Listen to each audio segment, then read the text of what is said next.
I remember telling them that I like to take pictures of flowers, but it doesn't have a purpose. I don't do anything with these flower photos. They just get stored on my computer, and that's about it. There's no longevity to these floral photos. There's no purpose really. I just really enjoy it. That's the purpose.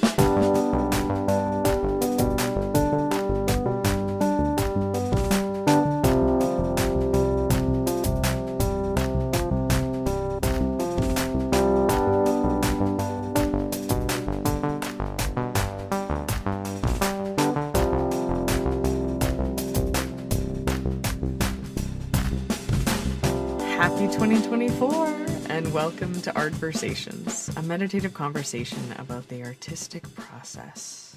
My name is Brie, like the cheese. It's a new year and I am so grateful to be continuing with this podcast. Thank you to you, listener, and thank you to the artists who have contributed their stories over the years. It is a growing community and I will keep making episodes as long as there is at least one listener. If you're in the need of a little dose of inspiration today, and if you're currently in Canadian winter, then we sure as hell need something to get through, then this episode will deliver. I was fortunate enough to meet this artist a couple years ago during a speed dating event, and it's been a joy to keep up with her journey. She's a Tamil-Canadian multidisciplinary artist who explores the intersection of photography and storytelling. Her book, I Crossed the Ocean, is an incredible read. I highly recommend clicking in the description to purchase it. We talk all about her book, how art can be an actionable vehicle for social change, and more. A quick heads up, we do touch on the topic of ethnic cleansing around the 42-minute mark of the episode. Listener, grab a cozy blanket or proceed with your commute to work. Here's an hour with Jeyolyn Christi.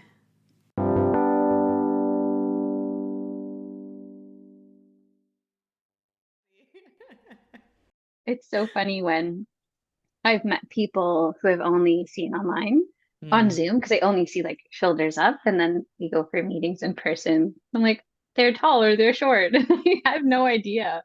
Right. It's so interesting to be able to do that after long, long periods of time. Yeah. I think about the people who their lives haven't really changed since lockdown. Like they continue to stay inside and if that's their choice, that's their choice. Or if it's for health reasons, like by all means. But you're right. It's like so important to remember to go outside and connect with people in real time. I find that to be something that I fall into very rarely. Like I have to really remind myself, oh no, like it's okay to go outside. It's okay to be with others. Because I do find like the screen to be quite addicting at times. I guess it's like made that way. Like it's made to like keep us connected and anyways. Comfy, right? You can be in our pajamas and still connect with people, which I think there are pros and cons. Like it's nice to be able to connect, especially in the winter months. It's minus 28 and you don't want to go outside, but you want to take part in an art gathering. You can do that on the computer, which is nice. Whereas previously that was never an option. Right. So there are pros and cons, but you're right. Some days we should probably push ourselves to take a step outside, get that winter jacket on and go outside. Speaking of going outside and seeing things or being with something that's cozy and comfortable, have you seen a piece of art or consumed a piece of art that's been inspiring you in any way? I'm so curious about what I'm missing out on. I feel like these days I've been very inspired by artists who are taking a stance when it comes to topics that they believe in. So artists that are making protest art or artists who are doing poetry on topics that are challenging. And an artist that comes to mind is Yalini Dream. She is this amazing artist, writer, dancer, performer, creator based in Brooklyn. And she's also my cousin. So I've had the opportunity to learn from her and really experience so much love from this person. And I find that it's really nice to engage in her artwork because it's bold, it's brave, but it's also so gentle and compassionate at the same time. So that's definitely an artist, and her work has been top of mind for me lately. I haven't come across their work, but what you mentioned in that description of a contrast between something that is radical but also healing, that's what I'm hearing. Like there's so much fullness in it that it is able to make change and be dramatic and harsh while also kind of holding the audience inside of it and bringing people together. Yeah, that's lovely. Do they perform it live or is it all written mostly, the poetry?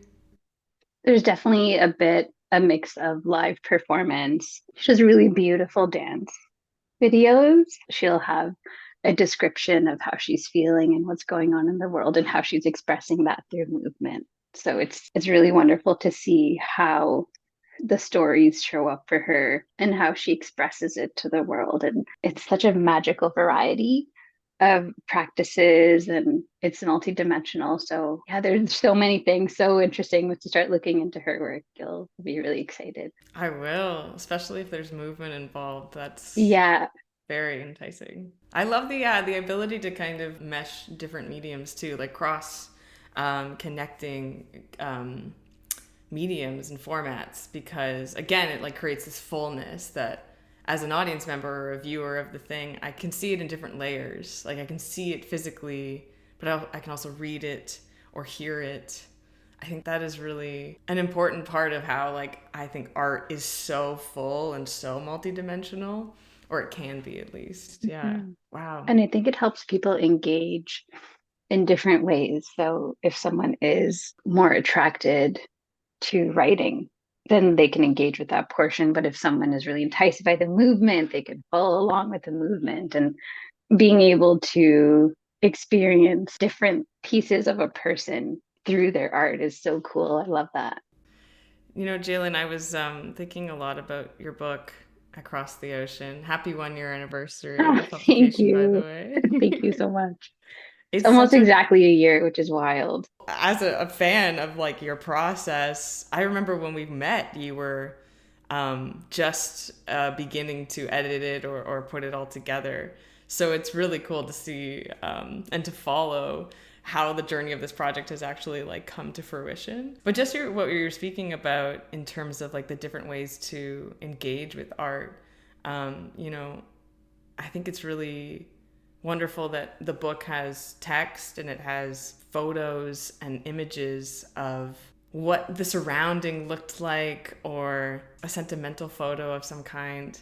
So I found that really helpful as I was reading, you know, this wonderful collection to kind of get a sense of the visuals or the colors that this migrant or this person would have inhabited. Of course, I would have read it if there were no pictures. Like, I'm not just like someone who needs a picture book, but I think it's really lovely that you were able to capture the photo and the still as well as include these people's stories and your own personal connection to how you met them. I love the like italicized paragraph each time. Anyways, big fan of that book. Go, everyone should Thank go and you buy it. so It's much. amazing. Yeah, just wanted to plug that a little bit, gas you up a little bit. Thank you. You're a writer, you're a consultant, you're also a collector of memories, if I can deem you that. How has your practice evolved over time? Where is it currently sitting, I guess? That's a really good question. I feel like I thought I knew exactly what I wanted my practice to be.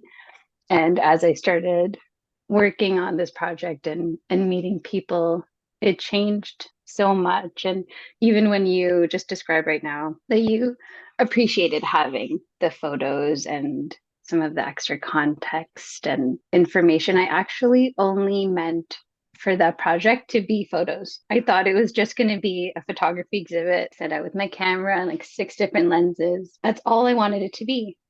And I had no intention of writing a book.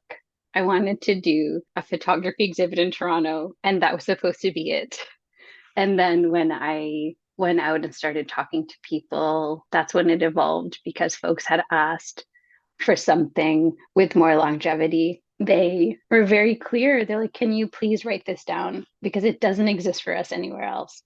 And then I realized, okay, wow, this is changing. The scope of this work is changing, but also my art now has to change because it's not just going to be photos. It's not just going to be images of beautiful cities and artifacts that mean something to people. I now need to really mindfully write these stories. So that evolved into a writing practice that is larger than I would have ever imagined. I didn't think I Wow. would be writing this much. But what's really neat is because of that writing project and because I was able to take the stories and create this book, I now find that my practice is evolving more into a writing practice as opposed to a photography only practice. So I'm doing much more reflective writing workshops in community, really engaging with other people and encouraging them to think about their stories, encouraging them to reflect on their stories and how they show up in the world and express that with words, express that through writing and journaling. And I'm really moving into that direction more than I thought I would be. My hope is always to create images and do photography exhibits and get my work in galleries. But I keep getting pulled into the writing. And I have a friend who says to lean into the spaces that feel easy, so move into the directions where you feel ease, as opposed to trying to, climb a mountain and like really push my way into a space that isn't opening for me right now. And I find that at this very moment, the writing is opening up a lot more freely than some of the other arts pieces. So maybe that's what I'll be working on in the next couple of months. Of course, I hope to create more images, but it hasn't happened in the last 6 months or so. But yeah, it might be a mix of writing and photography, but we'll see. I think for right now, I don't have any clear plans. I'm just going to keep moving into a direction wherever I feel that ease, wherever I feel a bit more flow. What a transformation. You know, like to see that you've listened to the call, listened to what is needed. Yeah, I think that's so important.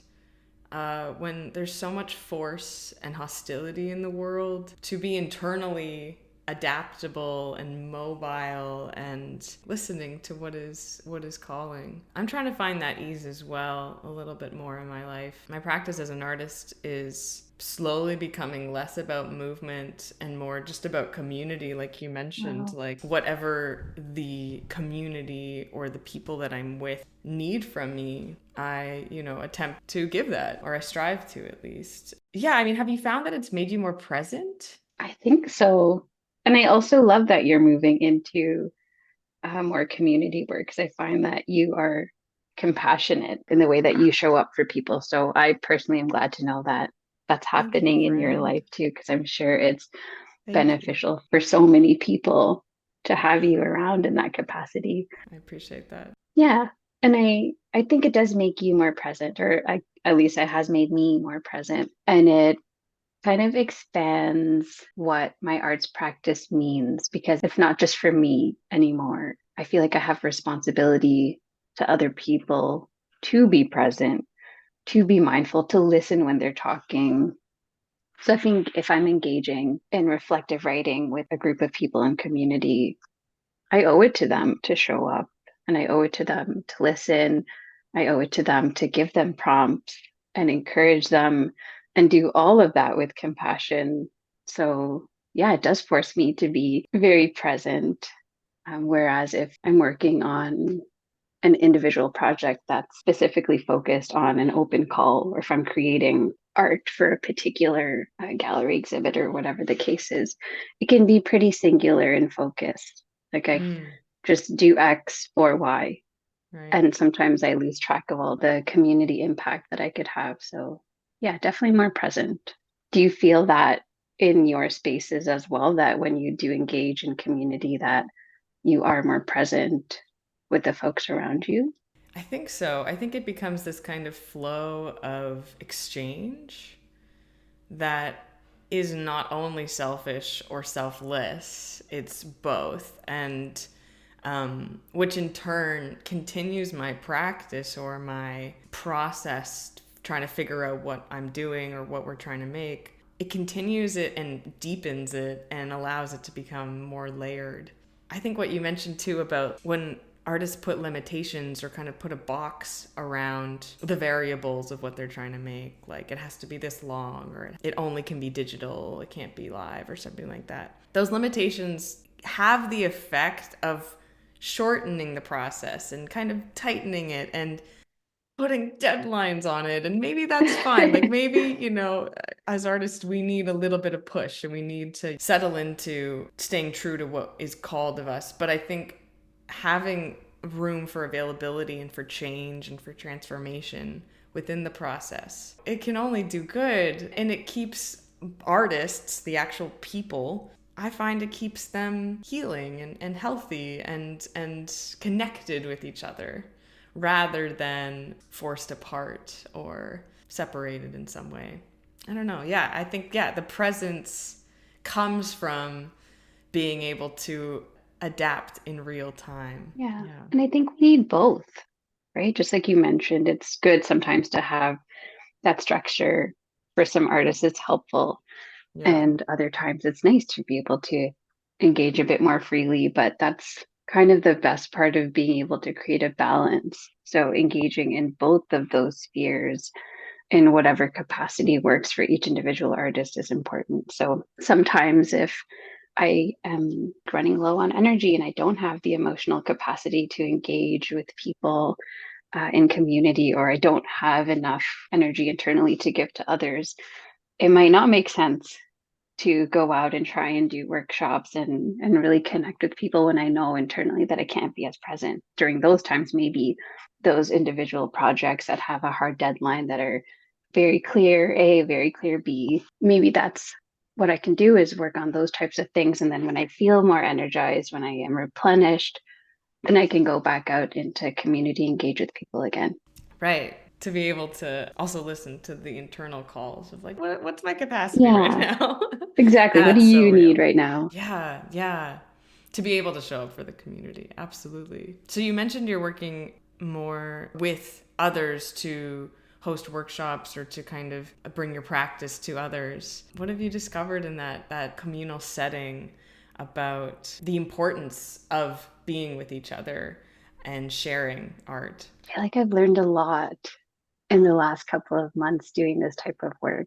And some of the things have come up in terms of lessons learned and things that I take back with me. The importance of being gentle with Mm, ourselves as we're reflecting on stories, if we are doing a bit of journaling, if we're doing reflective writing, or you're just doodling, whatever your process is, it's so important to be gentle with yourself, however you show up that day. I did a workshop in Amsterdam, which is so lovely because it was a brand new community for me. I had never done a workshop there before. It was my first international workshop, so this was big for me. And it was a small group of folks who showed up, and they were just so kind. They came with an open mind. And I think working with a new community, I have to be even more gentle and I have to be even more encouraging. And I have to let people know that, show up however you show up today. And that's fine. If you come to a writing workshop and you don't want to write, that's okay too. yeah.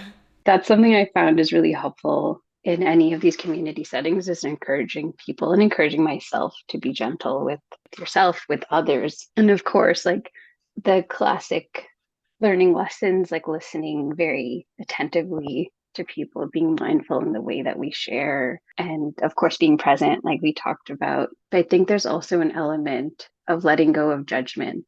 Ooh, that's a big one. Yeah. Yeah. So, not judging what we're writing down, not judging what's coming up, just letting it appear. And if that's what our minds need to just write about or clear today, then that's okay. Not judging the quality of work that comes out of any of these engagements, just allowing for them to be open ended and just free. Like that's so, Yeah. so important. Yeah. I had a mentor of mine who said that the art is inside of all of us. It just needs to escape. And I thought that that was such a great way to describe how to be human is innately artistic and creative. Hmm. But because of societal pressures, or I guess just a lack of education sometimes, like there is something that holds it inside. There is something, the judgment holds it inside, not having the opportunity to free write or to freely express. Yeah, it's a practice. It's literally a technique, I find, for me to allow flow outward when there's so many filters telling me to keep it inside. Yeah. I can imagine too, like in a place like Amsterdam, that from the outside perspective, I've never been there, but I think it brings about a lot of expression in its architecture.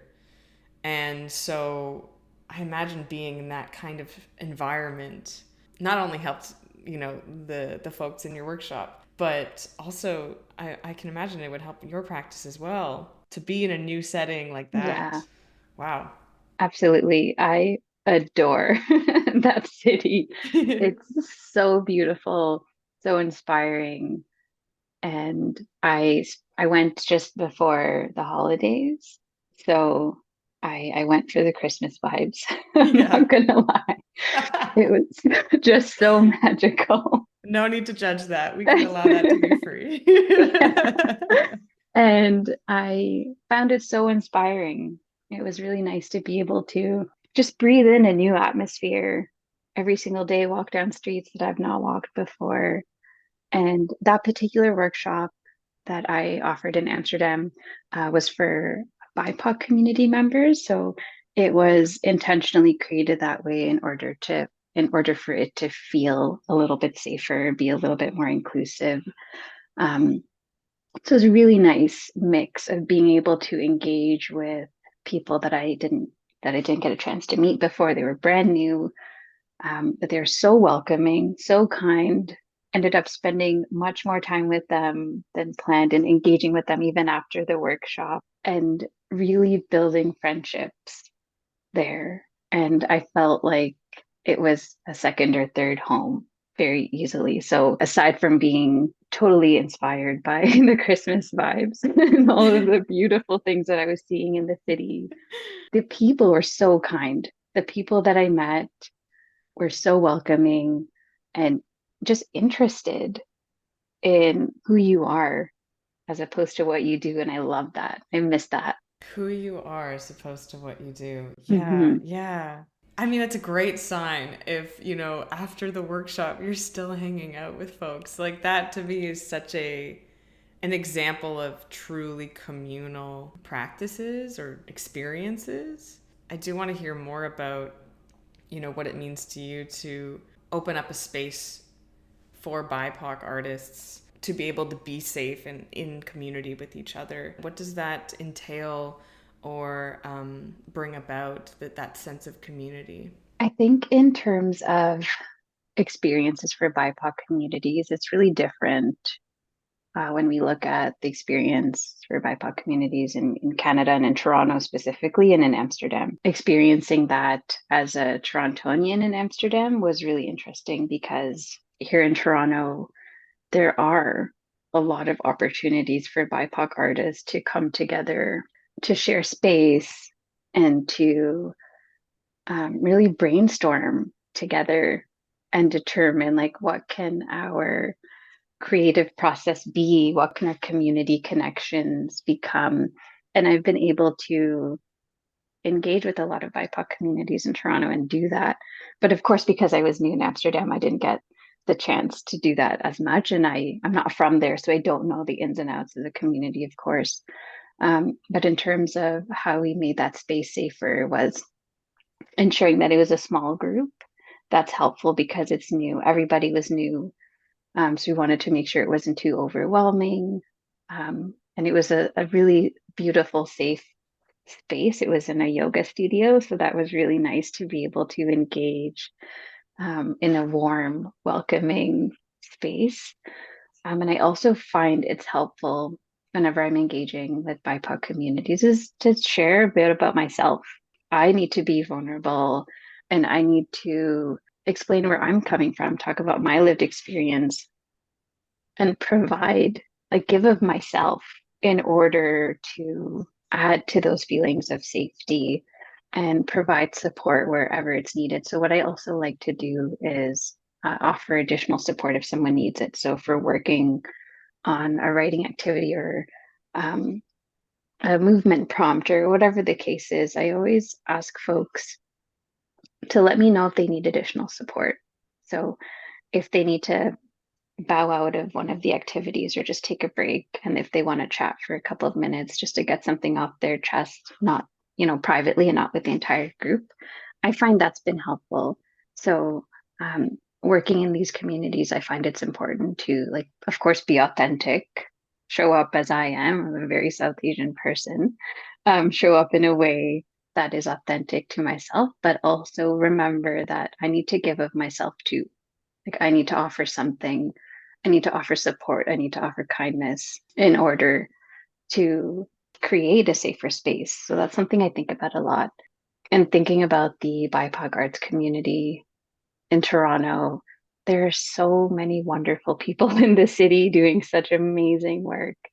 And I find it has been so important in my practice, at least, to go outside, go to workshops, go to the random things that I find on Eventbrite and meet people and get to know people, talk about my experiences in order to hear about other people's experiences and build connections and make friendships and really get, like, create a bit of emotion when it comes to relationship building and get into the practice of meeting people and engaging as much as possible, as creating community connections is so important. As an emerging BIPOC artist myself, there's so many things I have learned from other people that I would have not figured out on my own.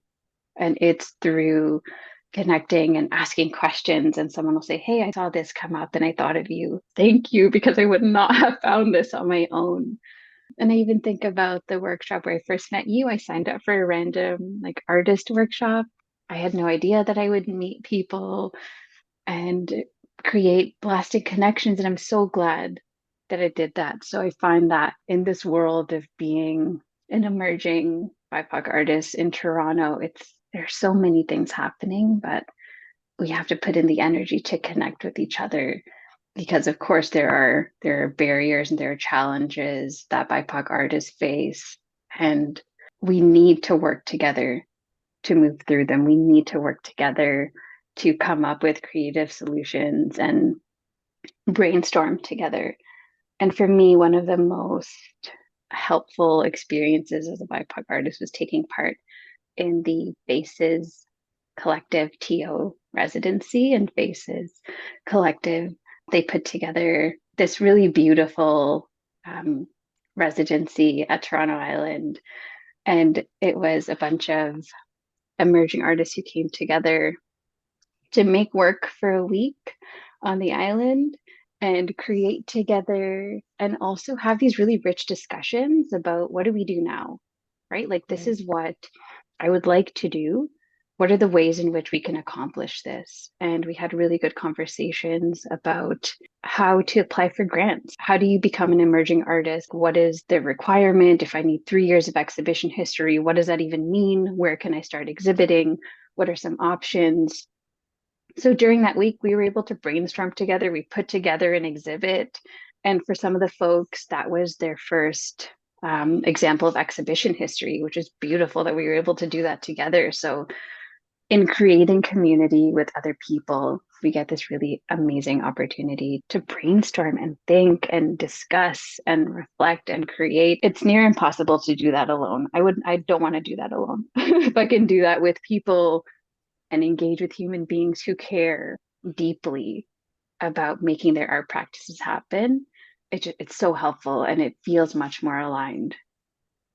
I You hope I said answered your so question. much there. Oh my gosh, yes. What I'm hearing is again this notion of exchange as a pathway forward. No one can do it alone. We need each other. Hmm. And with that comes discussion and meeting and the environment in which, each of these gatherings are in. Something like the Toronto Islands, where there's this sort of isolation, but also this feeling that, you can kind of look at the city from afar and really take it all in. Yeah, Ooh, I can absolutely. imagine that was an incredible environment to be in. Yeah, it was amazing. And that was my first time on the island. And Faces Collective TO, they did a really good job of creating a safe environment for us to come together and create art without any pressure. Some artists had a very focused plan. They were working on painting X, Y, and Z, and they painted and they felt good about it. And in some cases, we were encouraged to just do what felt right and do what felt comfortable and joyful as opposed to creating for a specific reason. And we had a really interesting conversation one day about making art for you and making art that felt good and felt like self-care. And Yeah. I remember telling them that I like to take pictures of flowers, but it doesn't have a purpose. I don't do anything with these flower photos. They just get stored on my computer, and that's about it. There's no longevity to these floral photos. There's no purpose really. I just really enjoy it. That's the purpose, is that it's Right. fun. Yeah. I enjoy being able to crouch down in a random corner with trees and flowers and just capture the beauty of the flower. It's that simple.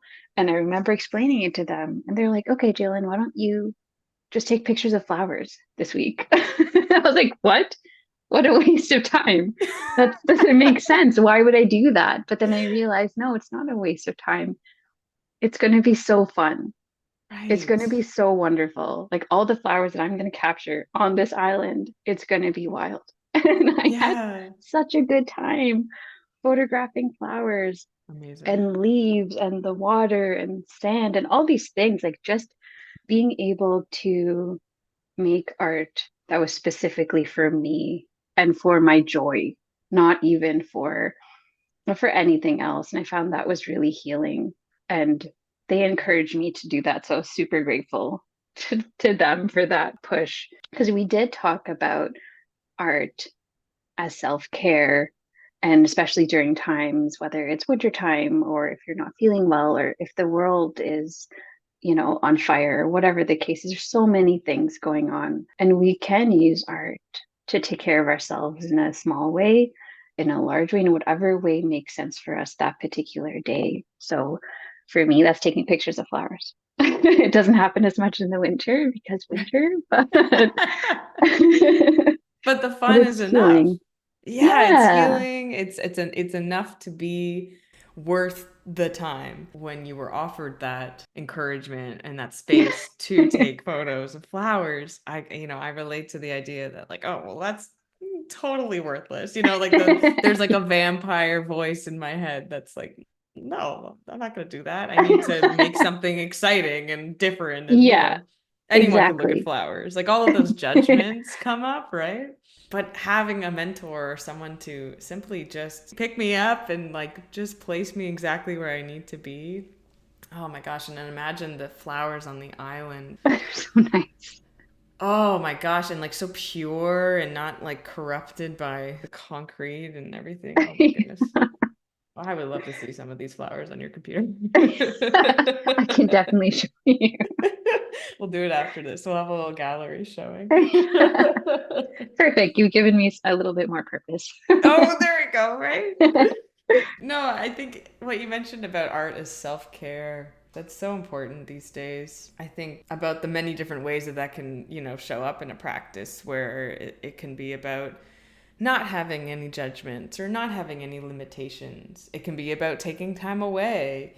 It can be about sitting in a studio and simply lying there and checking in with the body. It can be about seeing friends and making connections.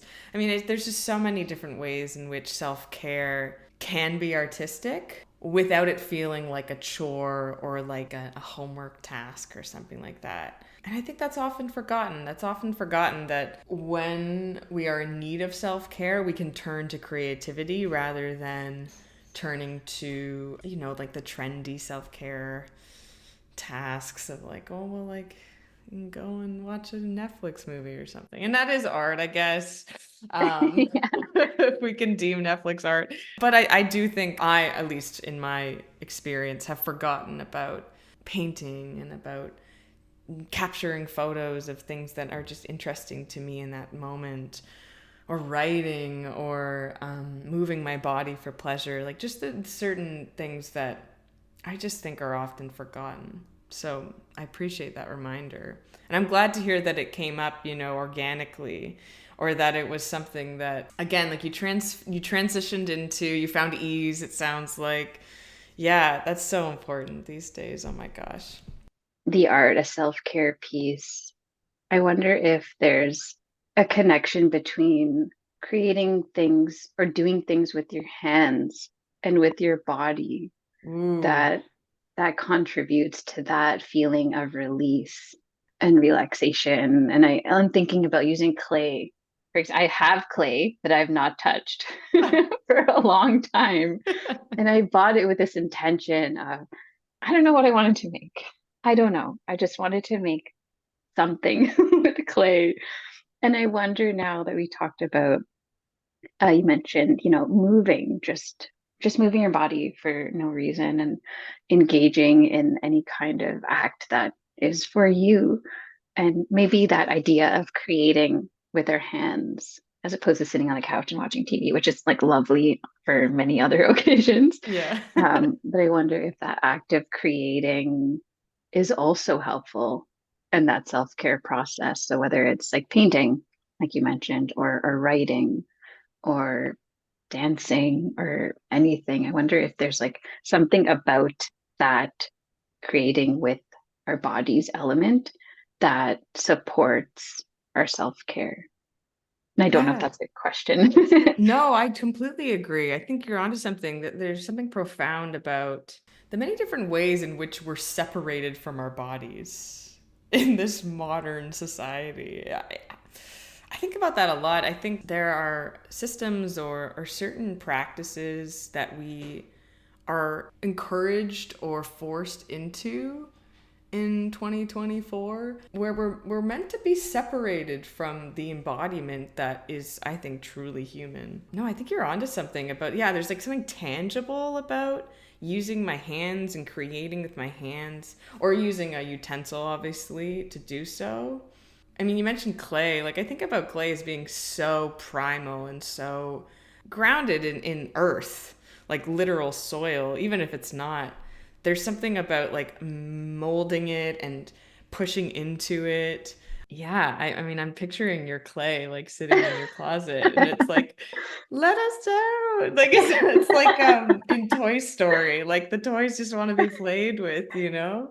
But I mean, like, it's not your fault that you haven't gotten to it. It's, time, and there's money to be made, and there's money to be spent, and there's so many systems that are calling us not to be with our bodies and make with our bodies. I totally agree. I wish the listeners could see all the like expressions that we're making with our hands when we talk about clay. So Yeah. many hand gestures. Yeah, so many hand gestures that I wish we could describe to everybody today. I think the more that I can actively resist these like oppressive systems, and understand that it's not something that is inside of me, it's actually something that I'm taught or that is learned, and therefore can be unlearned. I've been trying to practice that more as well. Do you find too, like, we talk about art as self-care and about being in community, but I'd love to hear about your thoughts on art as social change, art as activism, when we're talking about these systems that are oppressing us as humans. Yeah, I've been thinking about this lately because I wonder about the longevity of my art. So, like for example, I've got tons of photos that are framed underneath my bed, or photos that are framed from different exhibitions that are just stored in and around the house. And I think about longevity. Like, what was the lasting message of that piece? It hung on a wall for a certain amount of time. It came off the wall and it is now living under my bed. What happens now? right? Right, right. And I've had this conversation with other photographers and other visual artists who do exhibition based work, or we have participated in exhibits, take our stuff down, and then there's this feeling of loss after, like, what now? Right? Like, what is the change that we created? Of course, when we hang our work up on walls and galleries and spaces and public places, it inspires people. It has the potential to, you know, make people think differently, make people reflect. But what else, right? What happens next? And that's why the idea of art as social change, art as an action against these oppressive systems that you mentioned, like the restrictions that we face in society, they're not internal, it's around us. And how can we create art that stands up against that? So, like I mentioned at the beginning, protest art. So, people making beautiful art that they take to protests, and posters and poetry that they write that is so purposeful. And an example that I've been experiencing and seeing lately is when we attend solidarity gatherings, for example, people will read their artwork, they'll read their poetry, and it is shared with the larger community. Everybody gets to absorb that poetry. We get to sit with it. We listen to the words, we take them home, and we reflect. So there's a level of longevity that has occurred, and I love that. And I think about if we're engaging in arts that has a longer message that includes a call to action, then we can get the ball rolling on additional like action, additional movement, like what's next, what can we do together, maybe encourage people to collaborate, get together, and just like keep it going, right? Keep it moving. And the book that I published last year, I've had a whole year to reflect on it and think about what it means to me.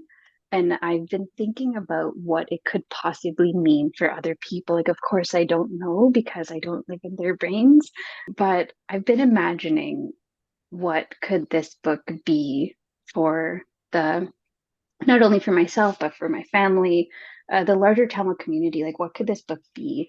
And I think I've come to a realization that maybe this book is an action against ethnic cleansing. And that was an important realization for me because this book includes stories of folks who left Sri Lanka before, during, and after the war. If these stories were not written down, would they eventually be erased? Would they eventually be just buried? What would happen to them? But because we engaged in storytelling, because we engaged in this really rich artistic practice, they will not be lost. The action has been taken, it exists. We put in the effort to make this exist, and it will continue to exist next week. It will continue to exist. It continued to exist long after my gallery show came off the walls. And that for me is really important. So, of course, I'm not going to be able to write a book every year. That's not happening. But are there other smaller ways that I can engage in work that has more longevity, more community connections? And perhaps after I create visual art, maybe it's having additional discussions or doing a community talk or a writing workshop after the art is created to create a bit more discussion around it, to get people thinking, maybe encourage other people to collaborate and make more work. So yeah, I might be talking in circles now, but the idea of engaging with community members and people who care in order to keep the work going so that we don't have more work under our beds, if that makes Yeah. sense. Oh my gosh, I'm with you. No, you mentioned it earlier too, like this momentum building, this motion of a way forward together. Yeah, I mean, when I was reading Across the Ocean, I remember sitting outside and I was reading one of the stories and just felt like called to move, like in my own body as I was sitting there. Of course, it's a story of migration. It's a story of deciding to go and to look for safety or to look for something new. And that, I think, is an important story to document, to have on record. You mentioned ethnic cleansing and this idea that there's erasure of cultures, of people, of stories, of movement. I mean, that's so profound right now, especially in our times. So yeah, I can imagine that as you spent like 5 years on this book, didn't you? Hmm. My gosh, that's such It's a very long. it's long, and I think about the longevity of that practice for you and what that brought up for you as well, because you were going to those places. It's not as if you were halting your movement as Right, well. And right. so there's something so profound about that journey that you took. But to then be able to say, okay, it's here in consumable size. And I hate using that, but like it really is like the perfect size of a book. We think about attention spans these days. It's like nobody wants to read 800 pages or whatever. So, The short you know, stories help. right. And I think that's a really great choice that you made for readers. And then, of course, the visual element with the photography and the context of where you were and how you were feeling before you met with these folks. All of that is now documented, and you gave that to us. You gave it away and you shared it. And so for you to now reflect on like how that is being consumed and what's coming up for folks. I mean, there's just so much community there. There's so much momentum continuing. It's not just a book and then I never talk about it ever again. I've mentioned it to so many people. I don't know if I told you this. Like, Thank you. I keep, bringing it up in my conversations because it was like a feat of being able to see people Hmm. and being able to meet them as they are in that moment. And it's also an incredible example of looking backward and looking forward, but also being present. It's like a time traveling experience to read that book. So, just going back to these actionable art pieces that we can make as artists, you've created a piece that's timeless, really. And in Thank you. so, you're able to put up a mirror to like what lies underneath a lot of mundane human day-to-day lives, that there is a story to be told, and with that comes an exchange of knowledge and a momentum. I'm Hmm. talking in circles now too, but just, oh, It's I'm all so good. inspired by that feat that you took to do that. That's not nothing. I appreciate that so much. Just thinking about what you said, that there's so much in the mundane. There's so much information and richness that we often don't acknowledge or realize. And some of the folks that I talked to when I would first engage with them, their reaction was, "Oh, I don't have that much of a story to tell." Oh, And I would prompt them and ask, but like, tell me a little bit of what happened, or yeah. I'd love to hear about it. And as they start to speak, I think sometimes in some cases they would see I would like facially react to some of their stories. I'm like, oh my God, what? And they would see me and they're like, wait, I do have a story. I do have such a rich experience. And I think being able to hear themselves talk about their own stories or being able to say it out loud makes it feel much more real.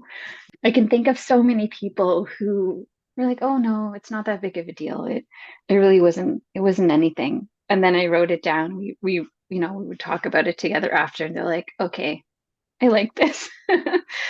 And it created an opportunity again with a mirror for them to see themselves in a different light, for them to see their experiences in a different light, and also realize that their experiences are so appreciated, so honored, and that readers appreciate it. They love having the opportunity to hear these stories and read these stories from people from across the world.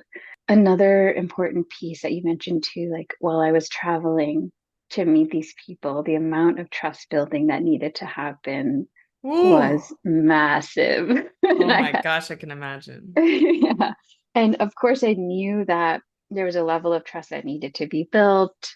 but I didn't anticipate that much. There was so much of myself that I needed to give in that process. And I think that's why it took 5 years. So perhaps it could have been done quicker if I was working more effectively or whatever the case is, but I needed the time to breathe. I came home after doing some translation. I needed to stop and take a pause. So we talked about earlier a break being a part of the process. There were many breaks that were a Yeah. part of that process because they were so needed. And Yes. while I was meeting with folks in their community, it was 13 countries that I went to, but I only got stories in 9 countries. Some places I just didn't get stories, it didn't work out. And that also was a part of the process. Mm. A lot of the trust building included like going to the grocery store with them, picking up vegetables, going to the temple with them, going to the bank with them on a Wednesday afternoon because they needed to drop off a check or something, and just stringing me along because I was a little visitor from Canada.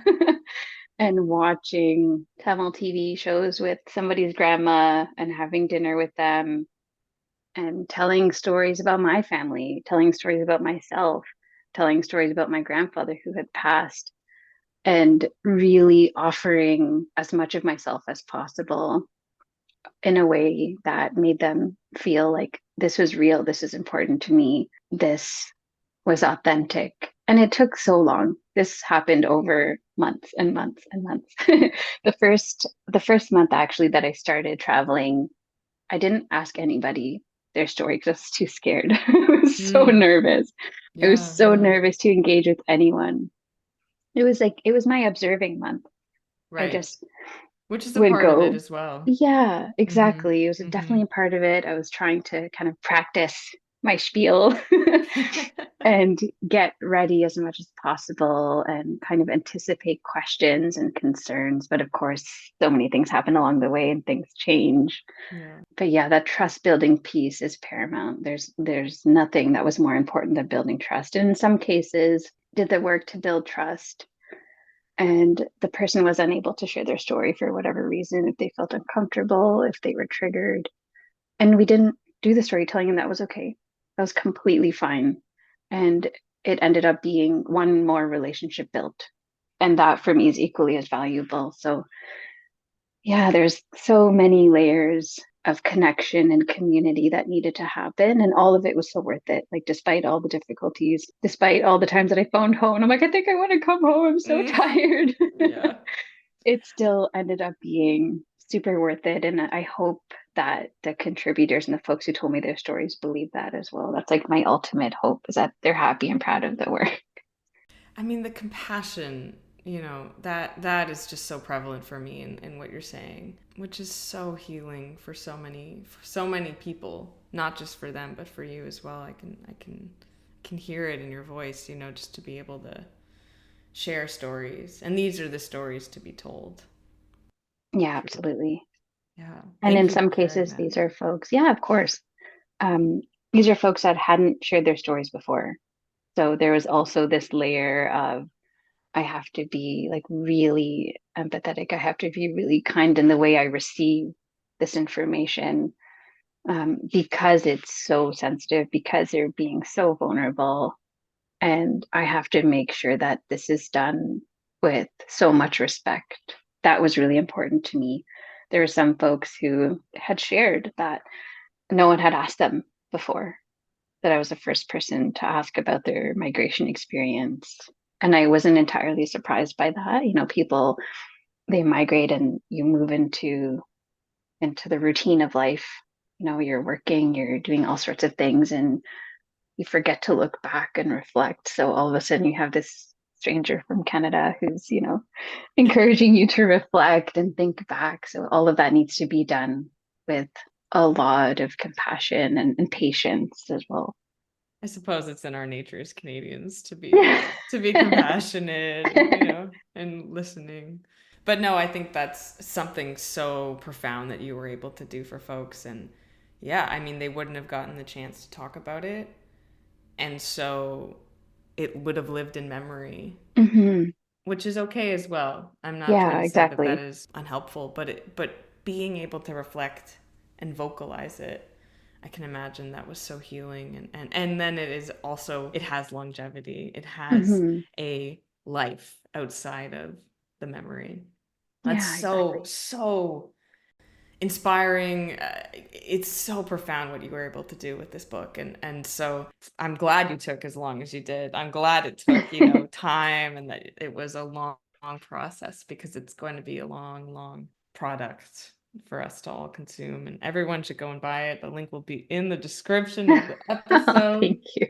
Jeyolyn, we're getting close to time, but I want to ask you so many more things. Where can Oh people gosh, so much time has passed. It's been lovely. I feel like I'm in a meditation right now. But Oh, um, to finish off, where can people find you if they want to know more about you, if they want to connect with you? How can listeners see you and talk with you more? so folks can find me on Instagram. My username is Jeyolyn, my first name.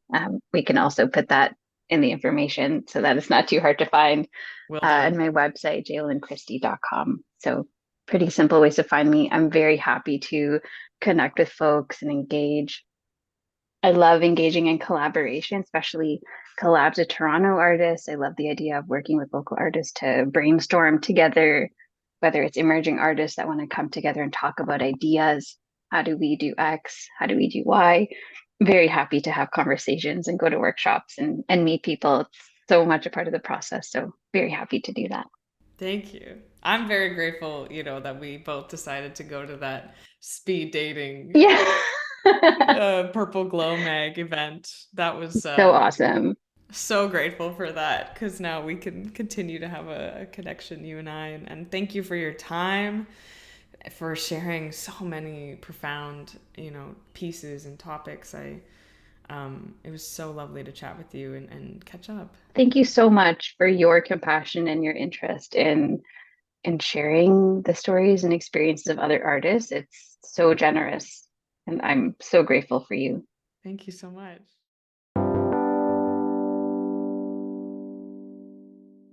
Thank you so much for listening to the Artversations podcast. Please help the podcast community continue to grow by clicking subscribe or follow on your podcast platform, and leave a review. As well, follow the podcast on Instagram at ArtversationsPod. You'll find photos of the guests you just heard, plus highlights and quotes from each episode. Let's keep the Artversation going. Send in a DM with your thoughts about art and any questions you might have for guests. Special thank you goes out to Jen Marquez and Maxim Bartnowski for their contributions. And thank you, listener. Till next time.